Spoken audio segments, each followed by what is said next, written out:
302 का matter sir जो जो बच्चे का केस आपने सुना जो बच्चा गायब है जो पुलिस चला गया था, ये इसके हवाले से आपने क्या स्टेप लिया सारा, और इसमें आप क्या समझते हैं कि पहले क्या सुकून था इसमें जिसको उसको सुकून को दूर करते हुए अब आपने कोई नया ऑर्डर दिया? जी,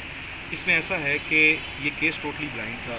जब ये रिपोर्ट हुआ, इसमें पुलिस ने इनिशियली बहुत एफर्ट की है। इसके अंदर एक ऐसे सस्पेक्ट का आइडेंटिफाई होना जो कि बच्चे को साथ लेकर जा रहा है, उसको फिर सवारी पर बिठाना,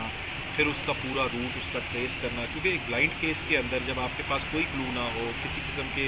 कोई मदद ना हो, कोई टाइमिंग ना हो, सिर्फ एक मुद्दई आकर ये कहे कि जी मेरा बच्चा इतने घंटे से गायब है, तो उसमें फिर उस पूरे ज्योग्राफिकल एरिया, तमाम कैमरे, उस पर वर्किंग बहुत ज़्यादा होती है। इसमें कोई शक नहीं है कि पुलिस ने बड़ा हार्डवर्क इसमें किया,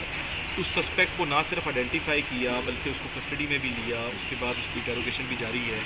तो मज़ीद ये कि ज़ाहिर है जिनका लगतेज अगर उनसे चला जाए उनके लिए तो एक एक पल बहुत मुश्किल होता है। इस पर हमने DSP CIA के साथ पहले इनिशियली PCIA की टीम जिसके साथ रही हैं,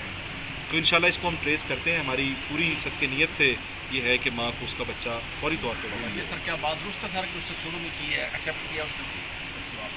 ऐसी अभी चूँकि केस अंडर इन्वेस्टिगेशन है, अभी ये चीज़ें जो हैं ये कबल अज़ वक्त हैं इस पर बताना, तो इंशाल्लाह आपको बहुत जल्द ये सारी चीज़ें शेयर